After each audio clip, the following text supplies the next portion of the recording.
Good morning. Police in Melbourne have charged another 3 men for allegedly plotting a terrorist attack on Australian soil. It comes after 25-year-old Nayef Al-Sayed was charged last night after appearing in court. The 4 suspected terrorists were arrested during raids across the city in the early hours of yesterday morning. Police allege they were plotting to target Australian military bases in a suicide attack. Nine's Brett McLeod joins us now from Melbourne Magistrates Court. Brett, now that the men have been charged, what happens next?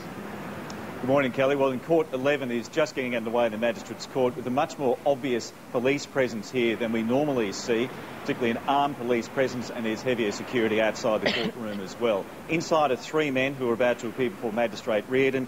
They include a 26-year-old Carlton man, a 25-year-old man from Preston and a 22-year-old man from Meadow Heights. All 3 face a charge of conspiring to commit a terrorist act. It's unlikely they'll be applying for bail, and even less likely that they will get bail, given the nature of the charges. And then this afternoon, a 5th man will appear in court, a 33-year-old man. He's already in custody. In fact, he's already in prison on unrelated charges. And I think then we might hear that the suggestion is by police he was much more involved in leading the charge on this alleged terrorist plot.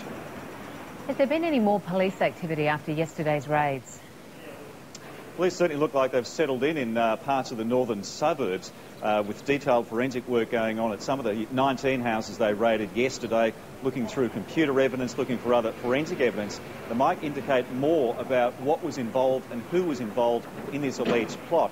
For example, they said that these men had access to guns, but they haven't said what sort of weaponry and where they were going to get those guns from. Obviously, they're trying to find out what that is and also whether anyone else was involved in this plot. So that's the sort of activity that's going on in the northern suburbs right now. Prime Minister Kevin Rudd admitted today that the government was aware of links to the Somalian terrorist group Al-Shabaab.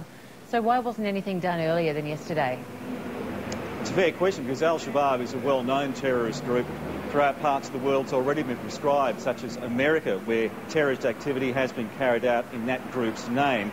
Kevin Rudd was asked about that this morning, given the nature of the group's activities. Why wasn't it prescribed before yesterday? But he indicated that he was worried about jeopardising this police investigation. Various governments around the world have acted in terms of prescription on this particular organisation. We have also, however, been mindful of an operation which was ongoing, and therefore the need to proceed with appropriate caution. OK, Brett, well, we saw what appeared to be quite minimal security at Holsworthy Army Barracks in Sydney, which was one of their suspected targets, of course. Has that now been stepped up? Well, no obvious signs that it's been stepped up externally anyway. Perhaps it's different inside, but today it seemed very much situation normal at Holsworthy Army Barracks.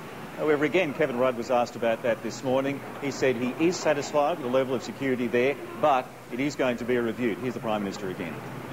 Based on our current knowledge that the security arrangements are adequate. On top of that, however, I've requested that the CDF and the Defence Department undertake an immediate and comprehensive review of adequacy, given these new developments. And those new developments continuing to unfold here in the Magistrates Court in Melbourne. We'll bring you those details as they come in, Kelly. OK, Brett McLeod in Melbourne there.